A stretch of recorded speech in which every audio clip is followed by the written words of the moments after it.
গাজীপুরের কোনাবাড়ির আইনউদ্দিন দাখিল মাদ্রাসার শিক্ষার্থী ৬ বছরের সানজিদুল ইসলাম তামিম নিখোঁজ হয় গত শনিবার সন্ধ্যায়। কোনাবাড়ির আমবাগ মধ্যপাড়ার একটি কলাবাগানে বুধবার পাওয়া যায় তার মৃতদেহ। তামিমের বাবা নাজমুল হোসেন জানান, ছেলে নিখোঁজের পরদিন সকালে তার মোবাইলে আসে মুক্তিপণের ফোন। চাওয়া হয় ১০ লাখ টাকা। পুলিশ সদস্যদের সহায়তায় ৮ জুলাই রাতে টাকা নিয়ে ময়মনসিংহের বাইপাস এলাকায় যান নাজমুল। তবে পুলিশের উপস্থিতি টের পেয়ে পালিয়ে যান চক্রের সদস্যরা।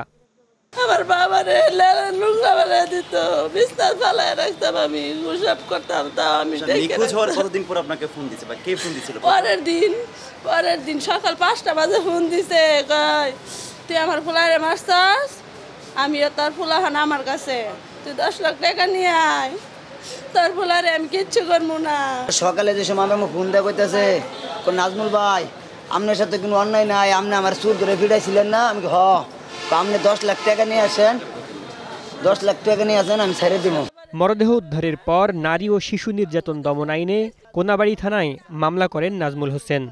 জড়িতদের ধরতে অভিযানে নামে র্যাব। র্যাব ১-এর অধিনায়ক সংবাদ সম্মেলনে জানান, ময়মনসিংহের মুক্তাগাছার কদুরবাড়ি এলাকায় শুক্রবার গ্রেপ্তার করা হয় হাসান মিয়া ও সাগর মিয়া নামের দুইজনকে। এর মধ্যে সাগর মিয়া তামিমের আপন চাচাতো ভাই। আমরা প্রাথমিক জিজ্ঞাসাবাদে জানতে পেরেছি, আমি ইতিমধ্যে আপনাদেরকে উল্লেখ করেছি, সেই সাগর হলো নাজমুলের আপন ভাতিজা এবং ভিকটিম সাগরের আপন চাচাতো ভাই।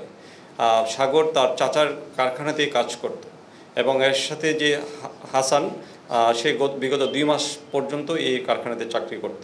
তো তাদের বিরুদ্ধে এরকম পেশাদার খুনি বা পেশাদার অপহরণকারী হিসাবে কোনো ধরনের তথ্য আমাদের কাছে নেই এবং তাদের কাছ থেকে আমরা সেটা উদ্ঘাটন করতে পারিনি।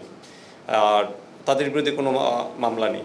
সন্তান হত্যায় জড়িতদের দ্রুত বিচার ও উপযুক্ত শাস্তির দাবি জানান তামিমের মা।